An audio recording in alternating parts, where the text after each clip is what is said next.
No nii, ja selline ta siin hetkel on. Sellest on meil tarvis siis teha korralik ja tugev velg, millega saab sõita nii tänavat kui võistlust. Nii, ja kui ma ütlesin, et ma olen endale standardiks võtnud viskumise maksimaalselt 0,4 millimeetrit, siis siin on üks BMW tehase manual, kus siis lubatakse maksimaalselt nii-öelda munasse viskamist 1,3 millimeetrit ja nii-öelda 2 millimeetrit lausa siis horisontaalset nii-öelda väljajooksu. Et 0,4 peaks olema väga kõva standard. Nii, ja esialgu saame me siin hakkama ikka veel selle kruvikeerajaga nii kaua, kuni me jaksame neid kruvisid siit keerata, sellepärast et kruvikeerajaga on oluliselt lihtsam teha siin niplitele pöördeid peale kui siis kodaravõtmega. Nüüd, kuidas teha?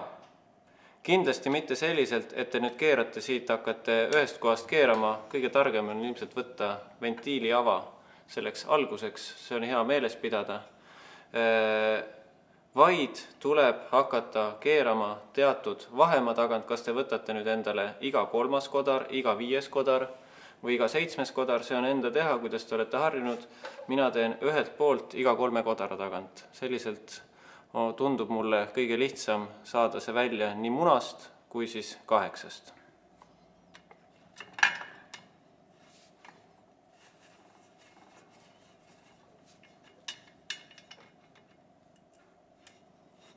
See igat mitmendat kodarat keerata, see arv sõltub kodarate arvust, ehk siis kõige standardsemad väljed on 36 kodaraga ja 32 kodaraga. Esmaspäeval sai tehtud ka 60 kodaralist ja see arv mitme kodara tagant keerata peab olema selline, mis ei jaguks nii-öelda. Ei jaguks 3-ga, ei jaguks 4-ga ja ei jaguks ka 5-ga, sellepärast et vastasel juhul ei teki nii-öelda täisringe. Ehk siis see peab olema selline arv, et sa ketrad ja ketrad ja ketrad ja sa käid läbi kõik kodarad ja jõuad lõpuks selle alguspunktini tagasi. Sest kui teha näiteks 36 kodaralise puhul iga 4. kodarat, siis 36 jagub paraku 4-ga ja me jõuame tagasi selle juba tehtud kodarani ja siis läheb meil asi segamini, sellepärast et me peame hakkama nii-öelda järgmist valima. Nüüd paistab, et vist on saanud kõik kodarad üle käia enam-vähem võrdsesse seisu aetuna. Mõni üksik veel on jäänud. Ja siis me saame vaadata, mis sellest asjast niiviisi nüüd kohe esimese hooga välja tuli. Nii, paneme käima, vaatame, mis teeb. Näed, kerge viskumine. See peaaegu, et kvalifitseerub juba sinna BMW manuali viskumiseks, ehk siis silma järgi umbes 2–3 millimeetrit siin seda hüpet on. Meie loomulikult rihime selle siit kenasti välja, nii et seda viskumist jääb kindlasti alla millimeetri. Rihtimise jaoks hea on, kui on olemas mingisugune märkevahend. Minul on selleks spetsiaalne kriit, mis kirjutab kummi peale ja metalli peale, selleks, et siis ära märkida need kohad, mis viskavad kas munasse või viskavad paremale vasakule. Ja kindlasti on seda mõistlik teha sellise asja peal, minu poolest kas või mingisugune tavaline metallist toru, varras, keermelatt, mis iganes, mille saab kahelt poolt ära toetada. Kindlasti peab saama seda ratast nii-öelda ringi käiata seal. Minul on selle balanssipingi näol hea toetuspunkt sellele kriidile siit. Ja ma näen ära siit siis, milline on see koht, mis tahab nüüd tagasitõmbamist. Ja pealt poolt märgin ma ära selle koha, mis tahab munast tagasi tõmbamist.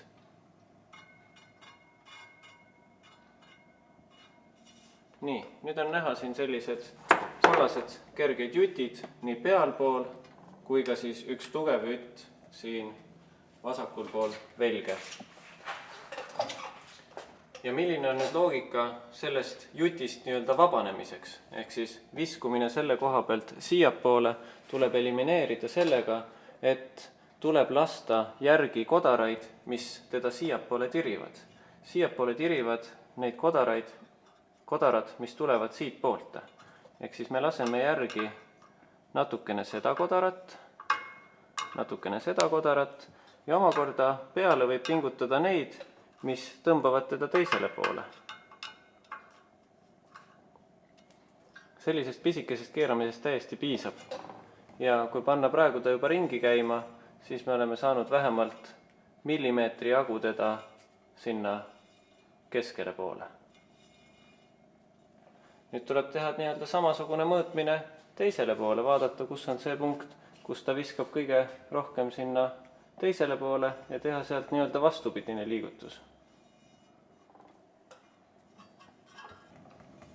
Ja järjekord on siis selline, et kõigepealt tuleb välja saada see vertikaalne viskumine, sellepärast et selleks tuleb pingutada peale mõlemale poole suunduvaid kodaraid. Selle liigutusega me saame lahti siis nii-öelda sellest munast. Ja kui sellest munast on lahti saadud, siis me hakkame lõplikult paika ajama paremale vasakule poole viskumist. No munast ma olen praktiliselt siin lahti saanud, see on jäänud julgelt alla millimeetri. Mis koht jääb alati jõnksutama? Jõnksutama jääb alati keevituskoht. Ehk siis see velg on ju kuskilt kohast kokku keevitatud, siin on näha see nii-öelda keevise jälg. Ja sellest kohast jääb pisikene aimatav jõnks alati kõige rohkem sisse.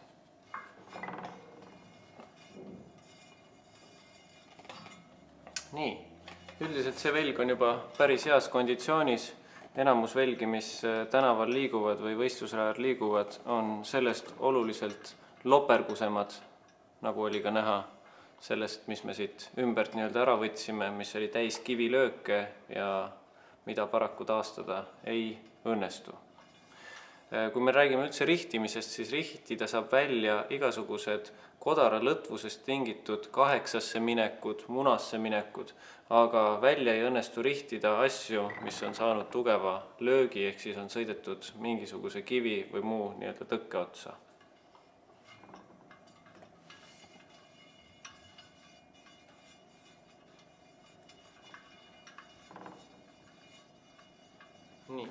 Niiviisi. Ja kui ma ennem rääkisin millimeetritest, siis silmamõõt on see kõige täpsem mõõt, loomulikult 0,4 millimeetrit. Aga täpseks mõõtmiseks on meil tegelikult olemas ka mõõtekell. Niisugune spetsiaalne mõõtekell, mille me kinnitame siis siia pingi külge näiteks. Nüüd me peame leidma selle koha, kust siis mõõtmist oleks hea teostada. Ilmselt on see koht siin allpool.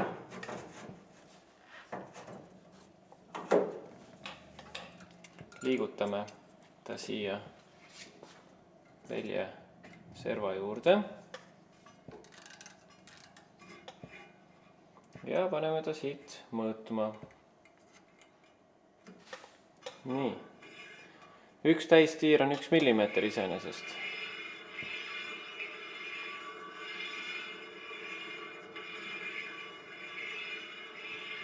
Nii et praeguse seisuga oli meil üks nii-öelda maksimum siin, teine maksimum siin. Hetkel on meil 0,6 kuni 0,7 millimeetrit selle velje viskumist paremale vasakule maksimaalselt siis. Sellest kõigest me saame kenasti pingutamisega veel lahti. Ehk siis see kell on selles mõttes hea asi, et ta näitab meile tõesti ära need täpsed maksimumkohad ja tõenäoliselt asuvad nad kuskil mingi konkreetse kodara juures.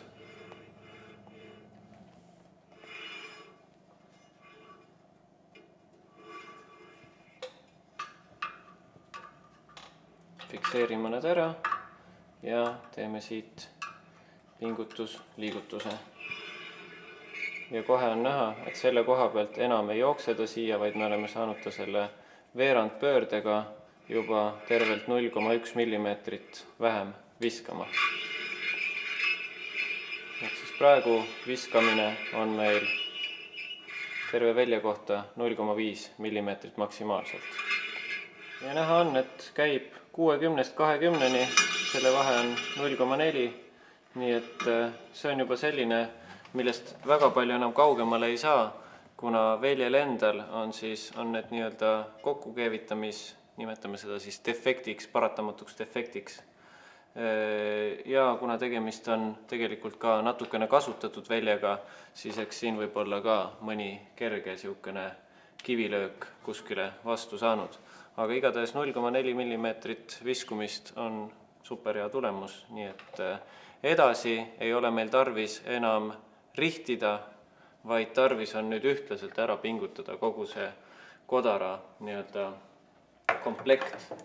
Mida tähendab ühtlane pingutamine? Ühtlane pingutamine tähendab seda, et krossi väljal on siis kasutusel momendid 3–5 Newton-meetrit, supermoto väljal võib seal kasutada 4–6 Newton-meetrit, aga kindlasti mitte rohkem.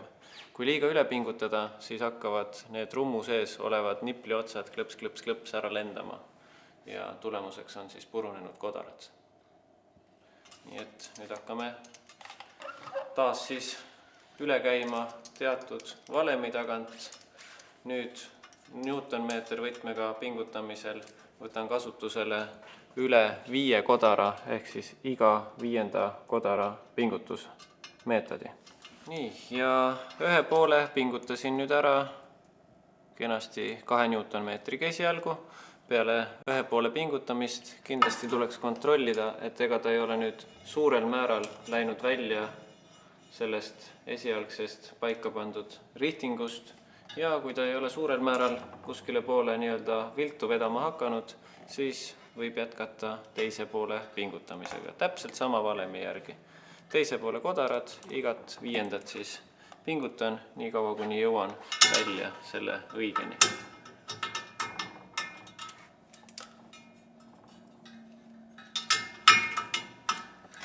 Nii, nüüd on see käidud üle kõigepealt 2 Newton-meetriga, siis 3-ga ja lõpuks 5-ga ja velg kui selline on valmis, rihitud ja täiesti sobiv rehvi peale panekuks.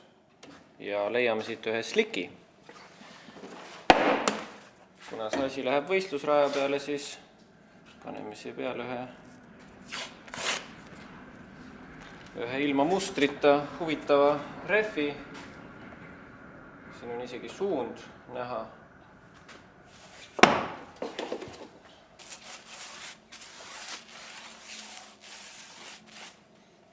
Ja supermoto välja peale peaks ta minema niisama ka.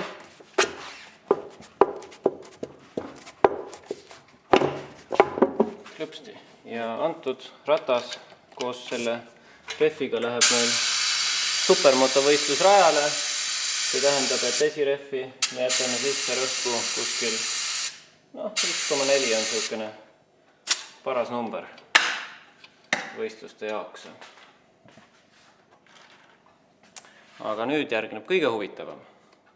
Kuna tegemist on supermotoga, kus on lisaks asfaldile ka natukene kruusa, siis me lõikame siia slikile natukene mustrit sisse.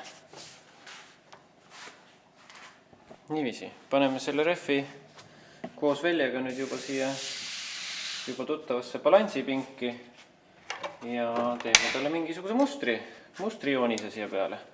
Kõige lihtsam on teha seda kriidiga.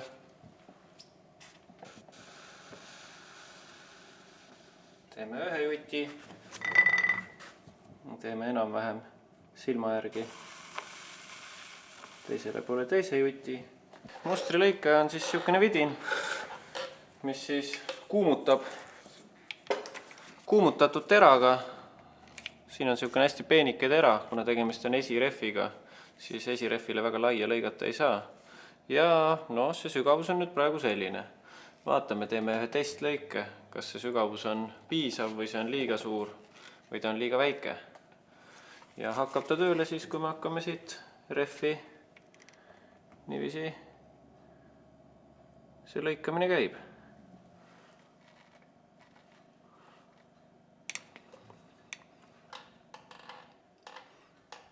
Kõigepealt teeme ära need täisringid ja siis lõikame sisse kruusaosal pidurdamiseks vajalikud nii-öelda komponendid. Ehk siis see lõikeosa peaks nüüd tagama esirattal suuna hoidmist kurvides. ja see, mis me hiljem siia sisse lõikame, peaks siis olema abiks pidurdamisel. Kohe me jõuame selle täisringiga lõpuni ja siis me saame siit siukse ussikese kätte. No nii.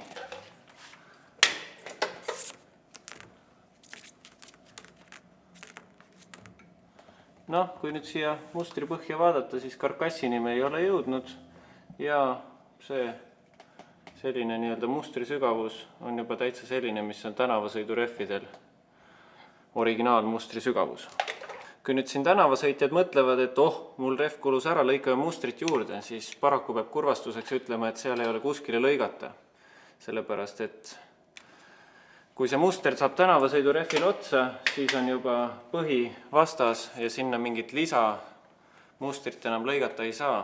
Küll aga oleme me teinud sellist asja, et neile, kes tahavad minna siledama rehviga kruusatee peale, siis sinna õnnestub lisamustrit pidamise tagamiseks küll päris kenasti lisaks lõigata. Ja teeme siis siia sellise klassikalise kuusemustri võib-olla. Võib siia ka nime kirjutada täiesti vabalt, aga ärme nii spetsiifiliseks selle asjaga vast lähe. Lõikame siia siukse klassikalise kuuse. Hopsti. See peaks olema pidurdamisel abiks küll. Võtame mingi standardse vahe.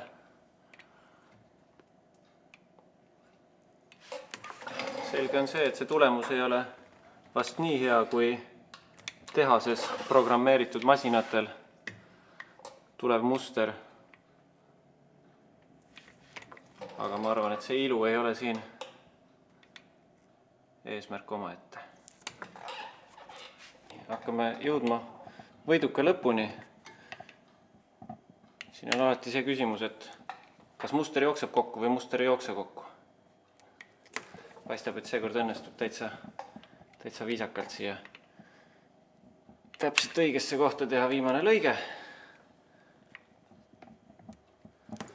Ja nüüd ongi see asi kenasti valmis.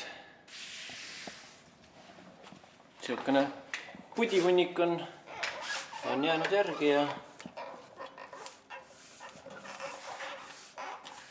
rehv on saanud täpselt selle pudihunniku jagu kergemaks. Kõvad kümnendikud võistlusrajal. Minu poolt kõik tänaseks.